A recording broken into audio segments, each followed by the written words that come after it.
there, welcome back. Today I'm going to talk about Batman the Animated Series. So as you can see, I got the big deluxe edition when it came out. You get all the animation stuff. It's beautiful. And you even get Sub-Zero and Master Phantasm. And you get a bonus disc where you get the Heart of Batman, which actually tells you all about how the series was created and the differences, how it was developed, how the student media was developed, what the situation was, the behind the scenes stuff. So it's a really good package. You get commentaries, you get every episode remastered, and there's a lot of episodes. The first season, 65 episodes. Season 2's about 24, and season 3 is 26. So that's over 100 episodes of great Batman. There's a few two-parters, but mainly the one-part 20-minute episodes. And they're just brilliant. They're just wonderful, and they're consistently good. Like, you'd think there may be a little bit of a slowdown as it went on, but actually what I found watching them was it started off really well and then it went up a bit. There would be a few things, teething problems early on with a few episodes that maybe weren't quite as good. But at a certain point, they'd got into a good rhythm, and actually, I think in the middle, like going towards the end of season 1 was probably the peak. There's lots of good stuff in season 2 and season 3 as well. There was just lots of really good stuff in there that really worked. And even the episodes that initially didn't look that inspiring actually turned out really well, because they put a lot of work into the writing as well as the animation. The animation was done on black background, and then they'd actually put images on of light on there, so that there was a sense of darkness to it. You know, sort of the background we've got here with one light. You know, there's so it's very moody character work. You had some terrific performances in the dialogue. But Mark Hamill's the Joker, obviously, but you also got Kevin Conroy's Batman. It's a very definite Batman, and the Joker's a very definite Joker. You have a lot of different actors. Roddy McDowall's Mad Hatter. There's a really terrific Penguin. There's Harley come in. This is Harley Quinn's introduction to Batman. Basically, she wasn't a character until the show.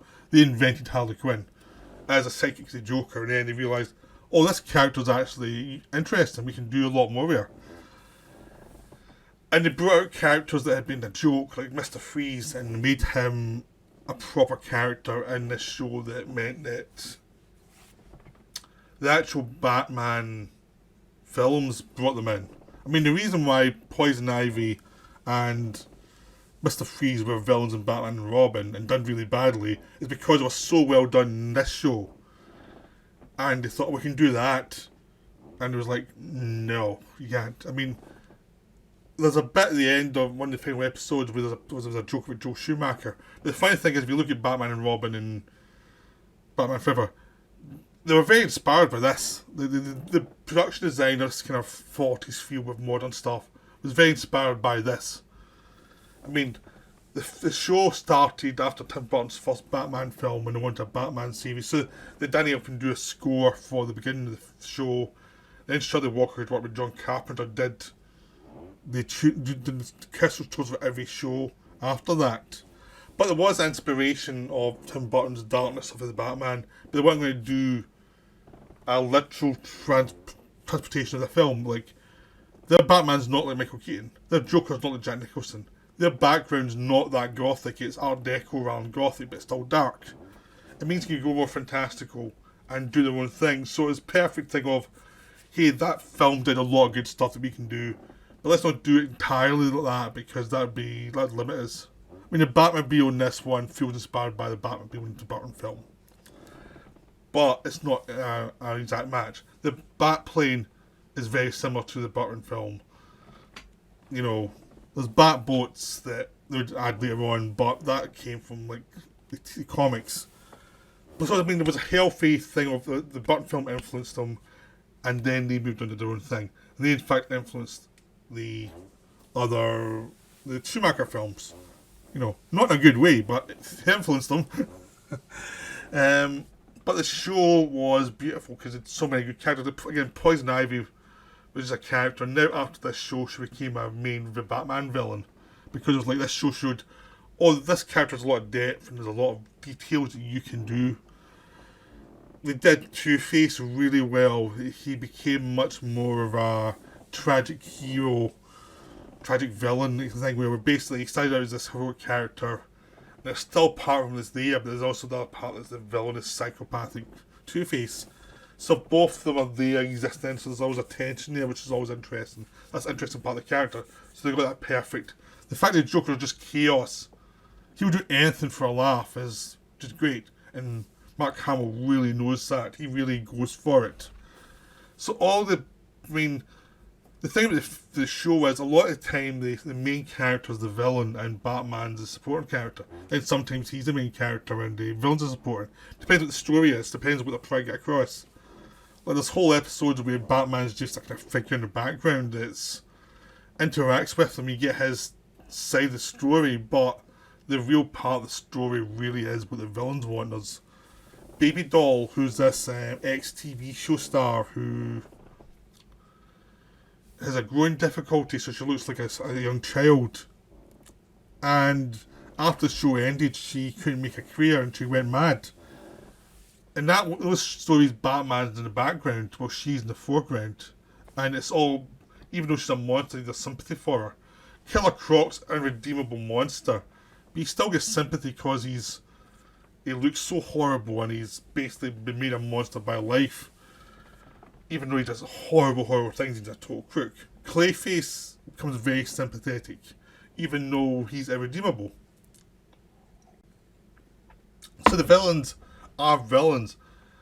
They have been broken too much to actually be viewed as sympathetic, but they're viewed as human beings who have tragic pasts, and that's what makes them interesting. That's what ties them to the Burton films, where Burton never saw the villains as pure villains. I mean, the Joker was a nasty person, but Burton was fascinated by him. The Penguin was a tragic villain with flaws. Catwoman was complicated. This shows Catwoman was also complicated. Her and Batman have a romance that would never quite work, but they both yearn for it to work. They don't quite trust each other.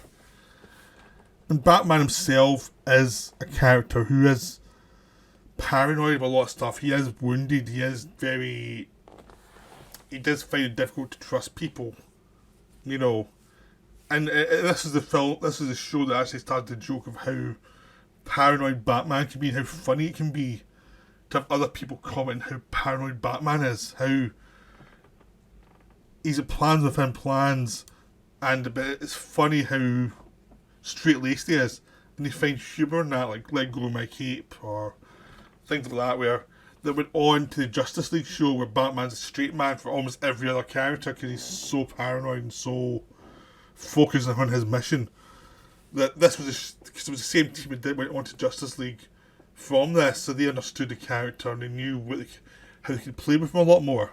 So this show was very influential. It also it led into all of the animated films and all the other animated shows. Like Superman animated show was terrific. That reinvented Superman for the new generation. The Justice League is terrific. They went to Young Justice, which was also terrific. I mean, this team did a whole lot of stuff, and also did a lot of animated films as well, like Master of Phantasm, which was viewed as one of the best Batman films. Like, full-on films, doesn't matter if it's animated or not, it's viewed as one of the best films.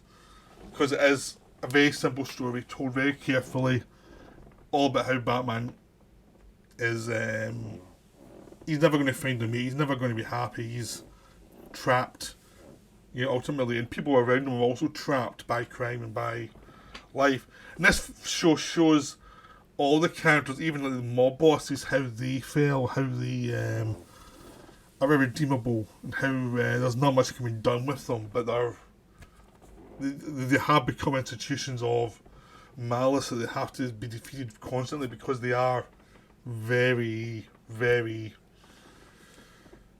dark but interesting figures.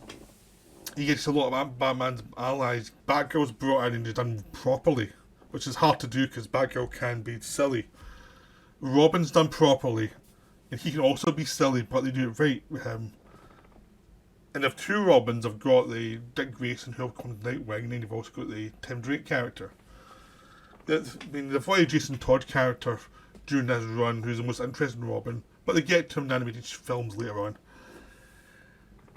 So there's lots of interesting allies. Gordon's an interesting ally. You have Harry Bullock, who's a slop cop who hates Batman, but they treat him with respect ultimately, and the character ultimately is a case of, yeah, he's Batman, but he's actually as a cop who actually does his job. He's not corrupt in any way.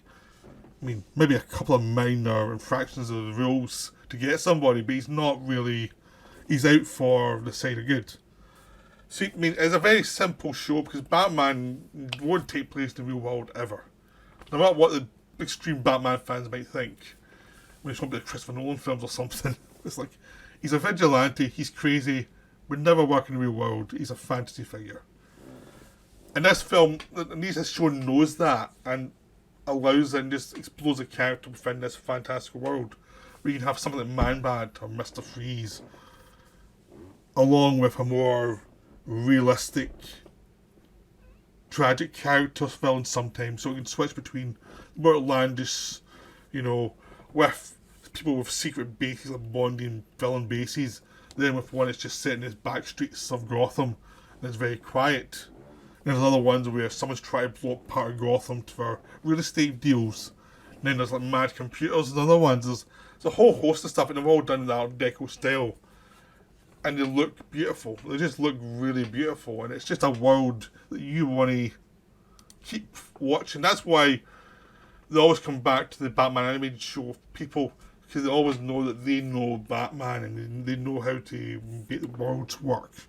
So that's why they've always been in charge of the animated stuff, and that's why DC animated's always been better than Marvel, because they've been the core team there forever, and they may make a few mistakes here or there with a certain film or two, but they always course correct eventually.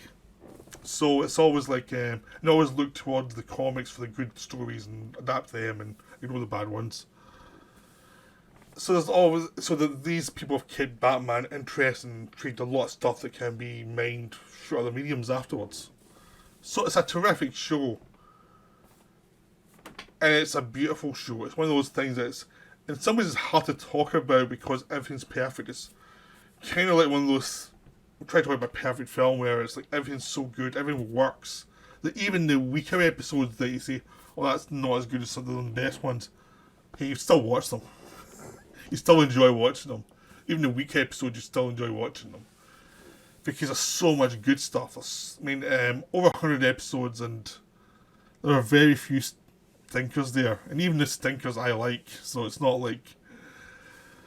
It's much more like, by the time they got to the screen, even the weaker episodes had course correct enough so they're still good episodes, even though they've got some problems. It's just it's the way it is. These were professionals. They knew how to adjust and make everything work for them.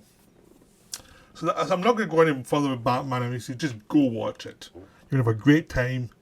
You can buy the pack pretty cheaply now and just sit back and watch some of the best animation ever. Like animation on par with Looney Tunes in the 40s. It's that kind of level of the right creators, the right style, the right people behind them. Again, with Warner Bros., they seem to be very good at knowing how to do animation. So, that's a great show. Go watch it. And that's me out. Right, bye for now.